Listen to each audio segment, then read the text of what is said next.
Hey everyone, welcome to iCommunicate. If you've ever struggled with holding people accountable, coaching, and difficult conversations, you're in the right place. iCommunicate provides fresh perspectives and actionable insights to coach leaders, teams, and individuals. Welcome to iCommunicate. I'm Mark Altman, founder and CEO of Mindset Go. And in this episode, we're going to explore the root causes of resistance. And this is a really cool topic. It's something that when we do leadership programs and help companies with culture, we talk about this. And really, what we're getting into is how to shift mindsets, how to detach people from their emotions, and how to really get people to become open minded.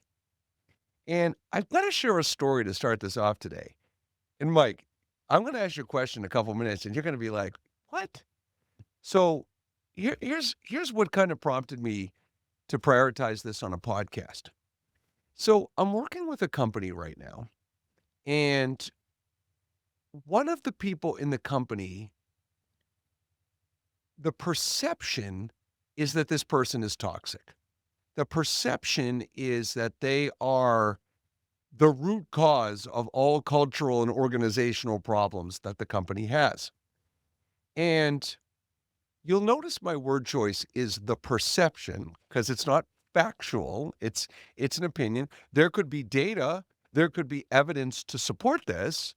It's still not 100% factual. So anyway, that's the perception. And I was talking to two of this person's peers today. And one of the peers, when describing this person, used this exact wording. They said, Mark, I've come to the conclusion that this person is evil. And I was floored. I was floored. I was like, evil? Like, wow, that's a pretty strong indictment of a human being to say they're evil. Are you sure you feel that way?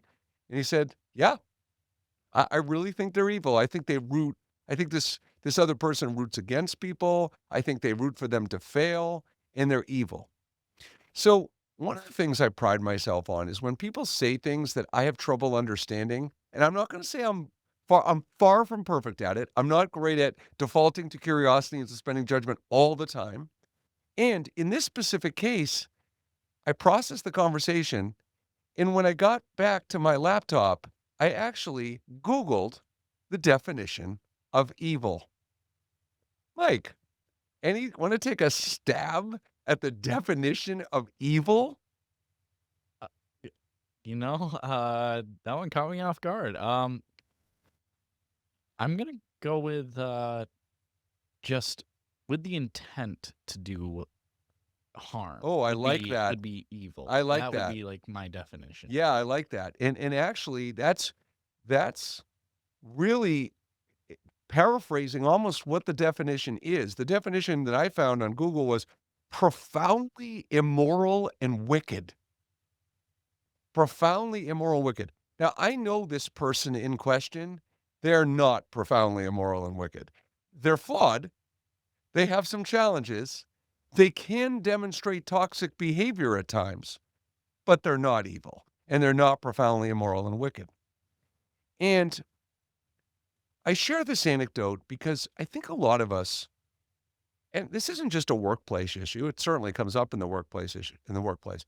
I think a lot of us get to a point where when we feel like we become so frustrated with people, when we feel like we have no other things we can do to support them, coach them, shift their mindset, change their behavior, then it becomes that's where like the stages of grieving shift to anger, right? Because it's feel like, well, I've done everything I can do, and what's wrong with this person?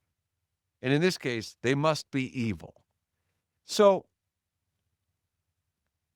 as you digest that story, one of the concepts we talk about at Mindset Go is people are not inherently malicious, right? There are things, I mean, I'm going to say 2 to 3 times per week, someone will do something in my life, personally or professionally, and I'll go, really? Like, You thought that was a good idea, or you thought that was the right decision, or you think that's okay, you know? And when I do that, it's very interesting because it typically happens when someone's doing something that I just flat out can't reconcile. And I'll give you an example. And I'm going to be really vulnerable here because, I'm going to preface this example by saying, and I've said this before to people, and I very, very rarely bring up politics. So let me just preface my comment saying this is not a political statement in any way, shape, or form. When President Trump when Rob Reiner died, and President Trump basically, in so many words, said he was happy he died, I can't reconcile with that. Whether I'm a Republican, a Democrat, an independent, whatever I am, I cannot reconcile being happy someone's dead. No matter how I feel about that person, I can't reconcile that. Now,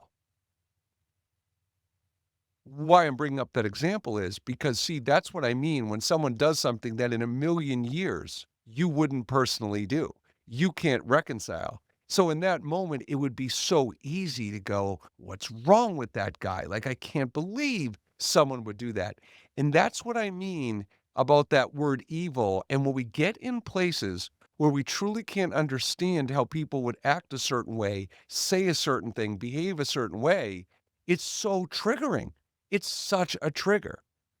And so, see, for me, the point I'm making is that I certainly don't condone that behavior. It's not aligned with me at all. And that is an example where when a human being makes a statement like that, it's simply not aligned with my value system.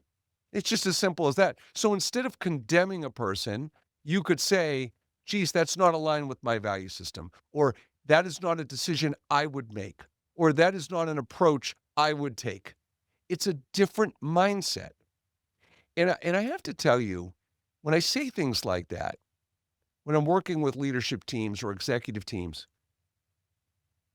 there's always, not always, that's not fair. There are sometimes when there's someone in the room who I can see, I look at their body language and they're starting to get agitated. And I know what it is 9 times out of 10. They think when I say that, I'm enabling a behavior. Like I'm saying that, so Mark, if you reconcile and say, well, maybe that's not my value system or that's not the way I think, then the premise is, so are you saying that's okay? No, I didn't say it's okay or not okay. I said it's just different than the way I think. And tying the story together I told about evil, when I said to this person, I said, look, in my experience with this person, and this is going to tee into our topic today. In my experience with this person, I don't think they're evil. What I think is they're scared. I think they're fearful. In the context for our listeners, so you know where that's coming from, is this person in question who's allegedly evil has behavioral tendencies where he can be very controlling. He can bottleneck projects because if he is not personally having a decision or hand in the project, he stops and halts progress. So his controlling nature, his bottlenecking projects and needing to be involved in everything, and this is the biggest piece. This person doesn't trust. So now, if there's a major technology or major project initiative going on in the project and the company, he's saying to himself, well, I have to be involved in that because if I'm not involved in that every step of the way, then it's going to go wrong. And so I said this to the person who's calling this other leader evil, and he goes, well, so I want to understand what you're saying. Are you saying when you're walking me through it that way, are you saying we should be okay with this? Because he's scared and fearful as opposed to evil? And I said, no, no. If the person's behavioral tendencies at the company, if their actions are toxic or interfering with culture or interfering with company growth or progress, no, I don't think that's okay. And this is the point I said to him. Why is it valuable to look at another human being with compassion? Why is it valuable to look at a person who you think is evil and say, well, wait a minute, are they are they profoundly immoral and wicked? Or is it that they have a problem managing some aspects about themselves, their ability to control, their ability to trust, their ability, and Mike, this was the biggest point of all. I said to this person, I said, have you ever considered that this person who you see as evil doesn't let go? Because if he lets people in to see the work he's doing and delegates some things down, he may be exposed, right? Because if he's not doing things a certain way, then he's going to be uncovered. And couldn't it be that he's worried about being exposed as a possible root cause as well? So I said, look, the bottom line is that as human beings, when you default to curiosity and suspend judgment, and when you look at all sides, even when you're triggered, and even when something feels so irrational and immoral to you, you only can benefit. And again, if you show that compassion, people confuse this all the time. We do not confuse the word empathy with enablement. Showing compassion to a human being or being empathetic with a human being doesn't mean let them off the hook, their behaviors are okay, keep tolerating things. It means start from a place of understanding, right? That's what it means. So this episode today is about the root causes of resistance.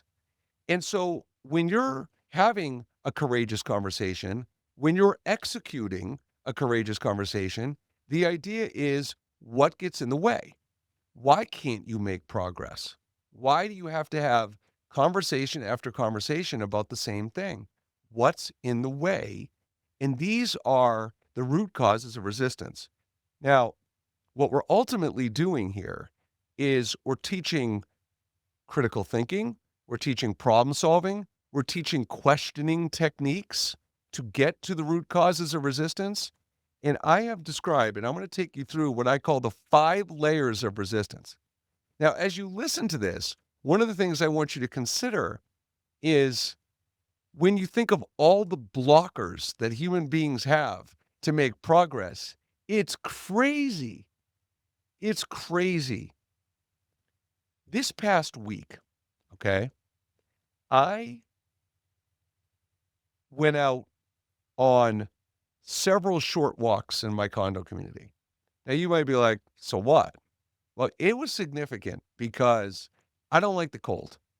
So I typically, when winter comes, I typically stay inside and become reclusive because I can have seasonal depression at some times and I don't like the cold.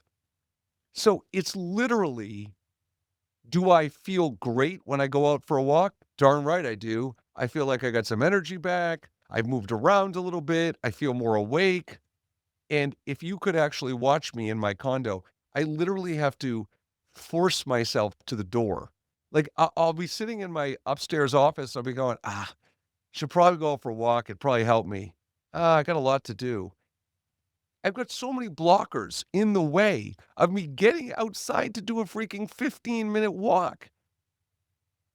So here are the 5 layers of the root causes of resistance. The first one is under the umbrella of what we call capacity. Now, I'm going to tell you what the elements of capacity are, and then we'll talk through them. One of them is resources, one of them is environment, and one of them is time and focus. So, resources are, do I have the resources? If I'm doing a job, Mike and I have joked about this during his tenure in Project Mindset Go. If he's trying to do a job and he doesn't have the necessary resources he needs to be successful at the job, he's going to be significantly hindered. He could maybe still do it, but the path to get there could be longer.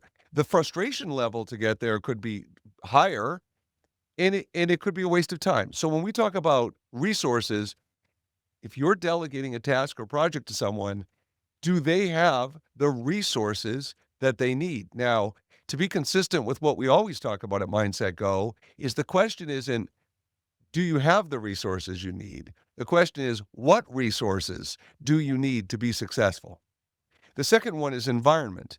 And I can't explain this any other way. I have a decade-long habit of watching TV before I go to bed. Okay? It's looking at screens before bed is a terrible thing to do. Um, t- Terrible in terms of optimizing quality of sleep. Okay? So guess what? What would help me change that habit? Taking the TV out of my bedroom, right? So environment, right? So I'm not set up for success because the temptation is the TV is not only in my bedroom, but the remote is on my nightstand. So like I go to bed, the remote's right there. That's what we're talking about environment. If you are the kind of person, or if you manage people that have a tendency to get distracted, well, what have you set up in your work environment that is going to distract you and take your focus away? That is going to affect your capacity. That's another blocker, your environment. And the last one is time and focus. And I'm specifically talking about, do you believe you have the time to get what you need done? You believe. A joke I always make in leadership programs is there's a difference between capacity and perceived capacity. And if I believe Mike has the capacity to get something done, but he doesn't believe it, it doesn't matter what my opinion is. Because if he doesn't personally believe it, he's unlikely to achieve that goal because he doesn't believe he can. Now, what would I do in a case like that? If I believed Mike could get something done that he doesn't believe he could get done in the time frame, I would say, Mike, what tells you you have the time to do this? Well, Mark, geez, I'm not sure I do.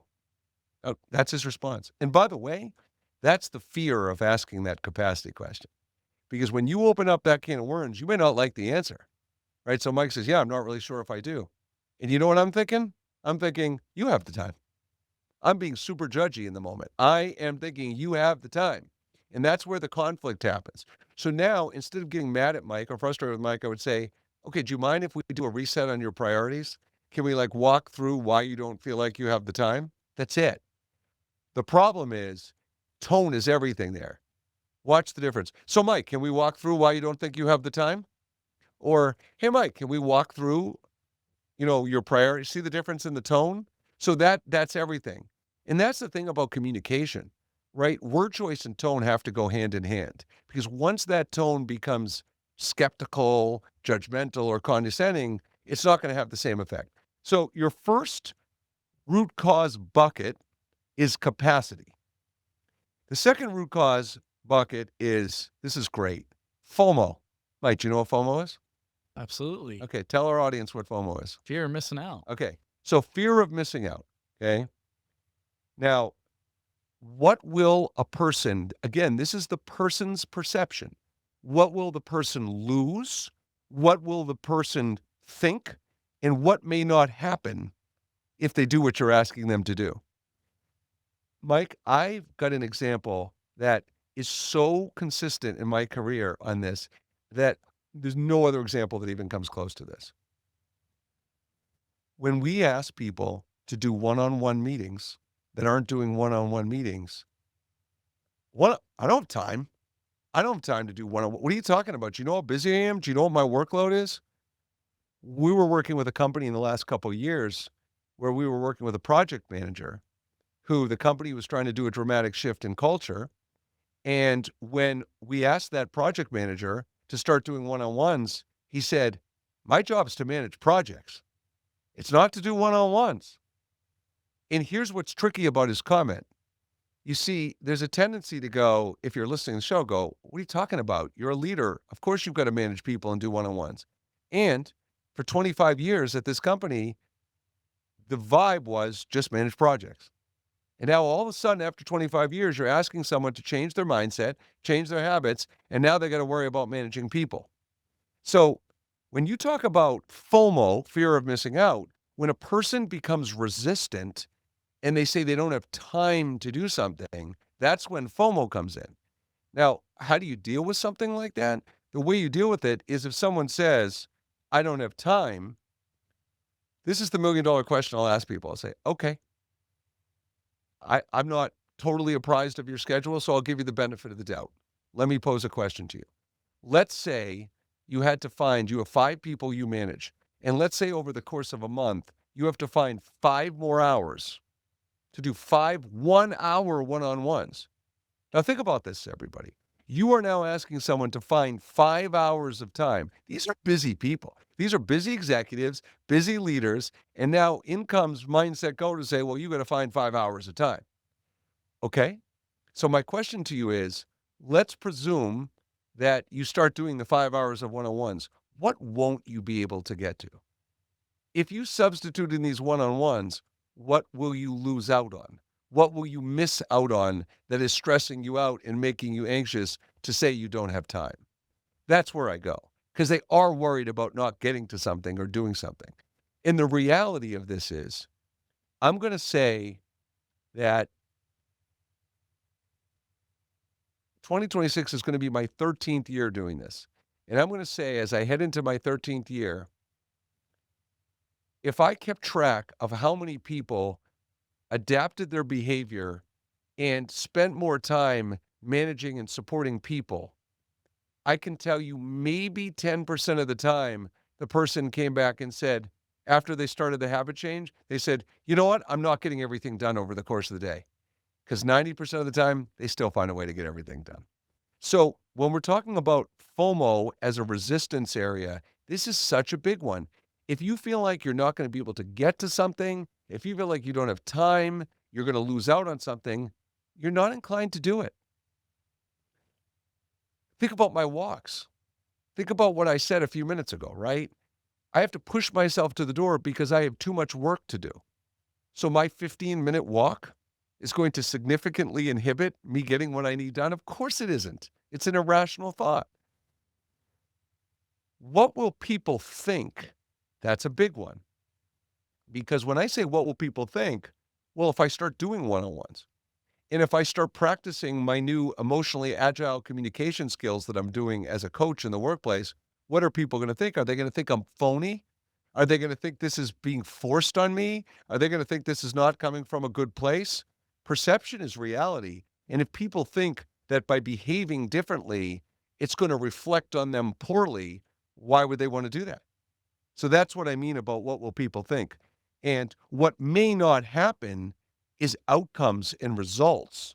So if you have to shift your mindset and be open-minded to doing something differently, and you feel like by doing that, you may not get a bonus, or you may not get a raise, or you may not be able to have time off, or whatever you're saying, that's what I mean about what may not happen. So, Mike, before I go through the other 3 layers, a quick question for you. When you hear me talk about capacity and FOMO, and I'm not asking about anything specific, are there any of those buckets that you think when things block you, you heard me say one of those and you said, yeah, I could tend to be resistant that way, whether it's what will I lose, what will people think, what may not happen, resources, environment, time. What do you think? I think I don't recognize it enough, Mm, honestly.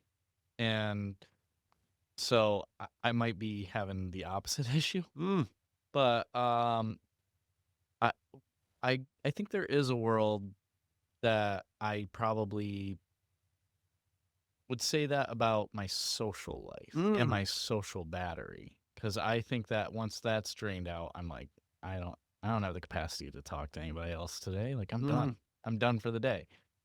Not really true. I probably can still socialize. I could probably be energetic still, but I made the conscious effort of being like, no, I'm done. What's interesting about Mike is that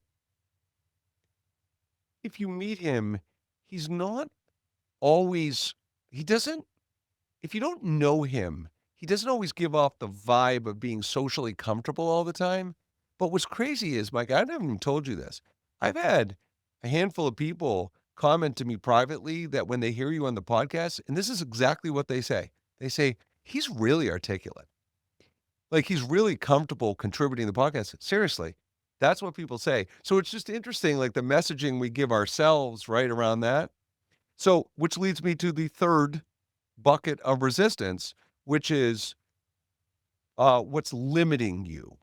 Limiting. Now, there's an expression that many of you may be familiar with. It's called limiting beliefs.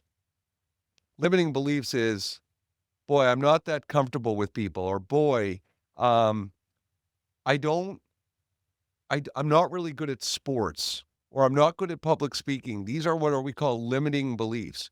Because when you start out by criticizing yourself and limiting yourself, right? That is a belief system that can very often restrict you from making progress. So that's what we mean by a limiting belief. So if you think about it, right? If you have a limiting belief, and as you're listening to this podcast, think about a limiting belief you have about yourself, like internal voice message you tell yourself, and stop for a second. Think about what that internal voice message is, and think about how that actually affects you, right? There's a there's a philosopher that I followed a lot, and one of the points he makes that I still am grasping, it makes so much sense when it comes to mindset, that if you believe that you are not a and I believe this about myself, I don't believe I'm a disciplined eater.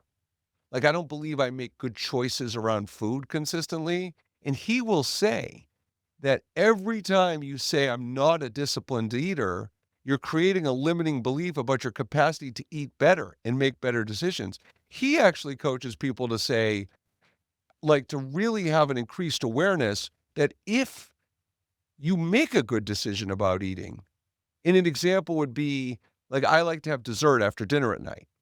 So let's say one night I'm disciplined to not have a dessert. What I would actually say is, wow, I'm really demonstrating great discipline in eating. And as crazy and as inauthentic as that may sound, it makes a lot of sense to me. Because if the message you give yourself is, I have potential, I am executing, I can demonstrate this, as opposed to a limiting belief like I'm not a disciplined eater. And see, this is the thing. When you talk about a limiting belief, what's so tricky and resistance about that is you can't control that. As Mike's manager, if he has a limiting belief, I could attempt to inspire him. I could attempt to coach him around maybe negative consequences or blind spots to having that limiting belief, but he's got to resolve that himself. Like, I can't just say, Mike, you got to shake that off. Like, you can't do that.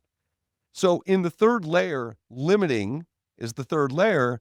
You have belief systems, you have growth strategies. And what I mean by growth strategies is your ability to grow, the know-how. Like, I don't know how to grow. I don't know how to be better. That person may not have that ability or know-how. And the third is support. Support. And what we mean by support is, what if I fail?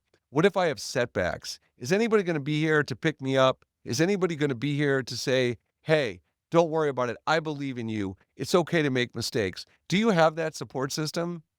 And so when you look at that third bucket of limiting belief systems, growth strategies, the know-how, and support, the people that are going to spend time with you, coaching you, mentoring you, showing that belief in you. That's the third bucket of resistance. Now, keep in mind, I've got two more buckets, and we've come up with 3 buckets, 9 bullet points within those 3 buckets. So by the end of this podcast, you're going to have 15 points of resistance. 15 points of resistance. So when I say to leaders and executives that the reason why, the 2 biggest reasons you have repeat conversations about the same thing with the same people is you're not solving the right problem and you're not getting to the root causes of the right problem. There's 15 potential root causes.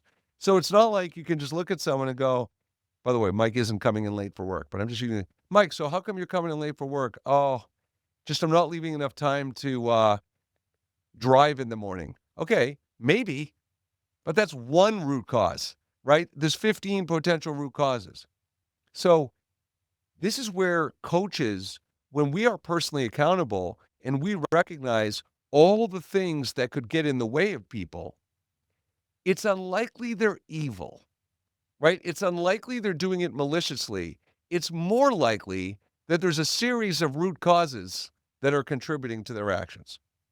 Now, the fourth bucket is triggers, right? So we have other people's behavior, which I'm resistant to change because you know what's going to happen, Mike, if I change? Well, I can change, but they're not going to change. So why would I bother? Because I can do my part. But you see, there's such a victim mindset there, and there's such a disempowered thought process because I can do my part and it won't matter. So then you get the daily double, right? Because then you get a trigger on other people's behavior and a limiting belief system, right? Because it won't matter.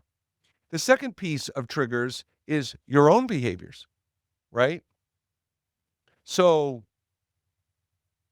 it's confidence and self-esteem, right? So if you can't manage yourself effectively, such as the fear example I gave earlier, that can be a resistance area because if you don't personally believe, right, that you have that if you manifest the fear or you don't believe you have the ability or experience or wherewithal to be successful, well, that can trigger you from not wanting to change, to not wanting to change. And lastly, progress or lack thereof, right? So if when I manage Mike, two things could happen when it comes to progress. He could think, and this goes right to what I was just talking about with his own behaviors. He could think, I'm making progress. I'm doing well. And I could think, you call that progress? Or vice versa. He could think he's not making progress and being hard on himself, hence own behaviors. And I could be like, geez, Mike, I think you've actually made a lot of progress. So it could work either way. But when we talk about your own behaviors and progress towards your goals, if you personally think you're failing and don't think you're making any substantial progress, then that's going to interfere with your willingness and motivation to change. And when I talk about the example of the walks, see, I can be really hard on myself, but I gotta tell you, I was patting myself on the back so hard for going out on those 15-minute walks. Because as crazy as it sounds, that's so out of my comfort zone to go out in the cold and wanna deal with that. So I was proud of myself. 15-minute walks. Good job, Mark. Like, I'm proud of that. Okay? So the final bucket, um, is what challenges you. And this is I'm going to save the best resistance area for last. Okay. What challenges you? And we've alluded to this lack of confidence, lack of experience, and the number one of all, lack of awareness. Because leading by example, modeling behavior, if I'm going to change and I'm going to meet people's expectations and I'm going to do what they want me to do, I have to be aware of what I need to do differently. Mike and I, in a past podcast episode, we talked about the clap method, right, in pickleball. So Mike and I will have conversations where I'll say, how will you remember? How will you increase your awareness? You can say you want to do it, and what will you do to be more aware? It's a problem for every human being. Like it really is.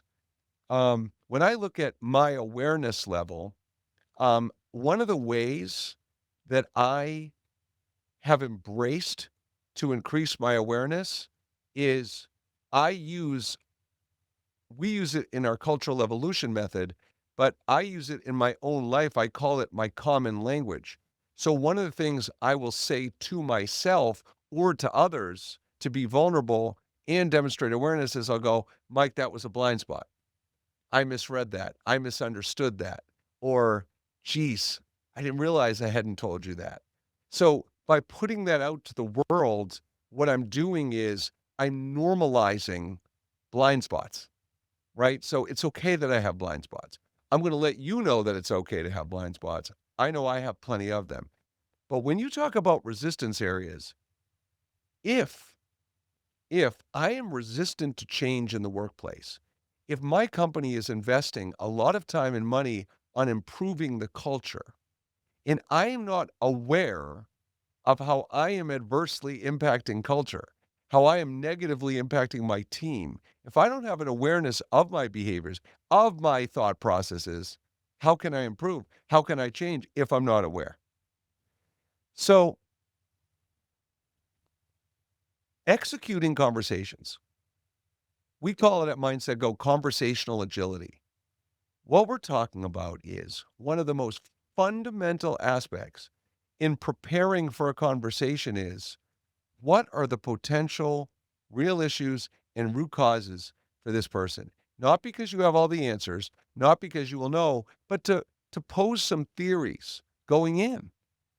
So now I go in, I whip out my 5 layers of root causes of resistance. I prepare for the conversation. I say, geez, maybe they don't believe they have time. Maybe they're worried they're going to miss out on completing something. Maybe they won't get the outcomes they want to happen. And I just start saying in my head, now I go into the conversation with some theories, and I'll leave you with this. If you are wondering as a leader, am I a good coach? Okay. We're not talking about if someone's coachable. We're asking, are you a good coach? This is what I want you to think about. Give me an example of a time you've shifted someone's mindset. Give me an example of a time someone was really stubborn, closed-minded, rigid, where you go, Mark, oh, I got a story for you. This person was so resistant to this, and now not only are they doing it, but they love it. Or someone's emotional. Someone feels like a victim. Someone feels like another person's evil. Like, have you converted that person to think differently, to act differently? That's what a good coach does. A good coach does not solely tell people what to do. A good coach doesn't say, here's what you need to do, good luck. A good coach provides the tools and asks the questions and listens to understand and not reply so they can get to the root causes of the resistance. And here's the final thought. When you coach someone, no matter how much you want them to change, no matter how much you need them to change, until you understand the barriers and obstacles that are in the way of them changing, to say you've got an uphill battle is the understatement of the century. This is the kind of podcast I want you to earmark, put it in your favorites in Spotify or Apple, and listen to this once a month to remind you of the different ways you can break down resistance in human beings. So for Mike Kamali, I'm Mark Altman. Thanks once again for joining us on iCommunicate.